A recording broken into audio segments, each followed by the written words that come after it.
Olá a todos, muito bom dia! Me chamo Clara Sodré e esse é seu Morning Call desta quinta-feira, 10 de novembro. Nos destaques do dia, temos os números de inflação ao consumidor dos Estados Unidos. Analistas de mercado esperam sinais de arrefecimento nas pressões de preços, o que permitiria ao Fed reduzir o ritmo do aperto monetário. Além disso, os casos de Covid continuam a aumentar na China. De acordo com a estatal Xinhua News, no entanto, a resposta do governo desta vez será mais focada e baseada em evidências científicas, a fim de minimizar os impactos na economia. No Brasil, o presidente eleito Lula destacou em discurso público a necessidade de aumentar os gastos para retomar o crescimento econômico e gerar empregos. De olho nos mercados, o principal índice da Bolsa Brasileira encerrou o pregão desta quarta-feira com uma queda de 2,22% aos 113.580 pontos, enquanto o dólar subiu 0,74% frente ao real, encerrando o pregão aos R$ 5,18. As taxas futuras de juros fecharam próximas ao ajuste do pregão anterior, com leve tendência de alta, em uma sessão marcada por oscilações contidas. O movimento de mercado refletiu o aguardo dos agentes pela definição sobre a PEC da transição e a composição dos nomes da equipe econômica do próximo governo, além de esperarem os dados de inflação no Brasil e nos Estados Unidos, que serão divulgados nesta quinta-feira. Desde janeiro de 2023, fechou em 13,67%, desde janeiro de 2024 foi para 13,07%, desde janeiro de 2025 encerrou em 12,05%, desde janeiro de 2027 fechou em 11,95%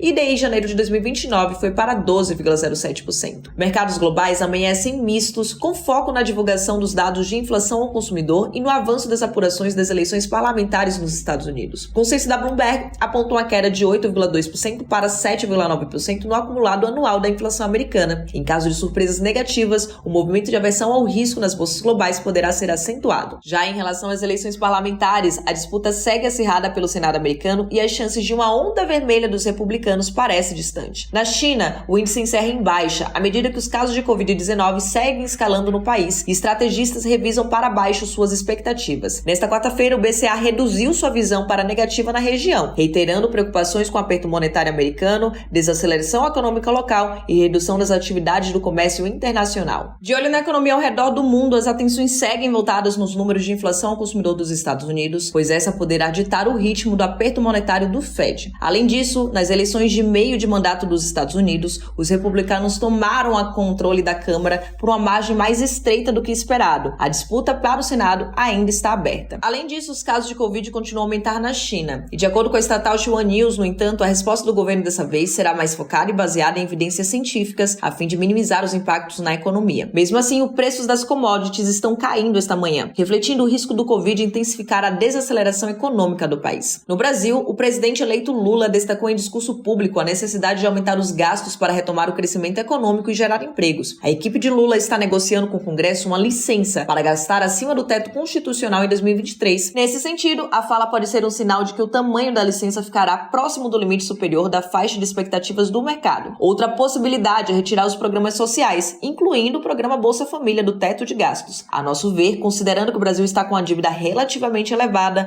uma política fiscal muito expansionista adiante poderá elevar o prêmio de risco dos ativos brasileiros e tenderia a manter a inflação sob pressão, o que pode comprometer o espaço para cortes de juros no próximo ano. Por fim, as vendas no varejo, excluindo automóveis e materiais de construção, cresceram 1,1% em setembro em relação a agosto, acima das nossas estimativas e o consenso do mercado. Esse resultado encerrou uma série de 3 quedas mensais, e apesar dos resultados positivos, as vendas de produtos mais sensíveis ao crédito recuaram 4,3% em termos reais no trimestre passado e 4,5% em relação ao final de 2021. É uma evidência de que a política monetária mais restritiva já está afetando a atividade econômica. Essas são as principais notícias. Desejamos a todos um bom dia e bons investimentos.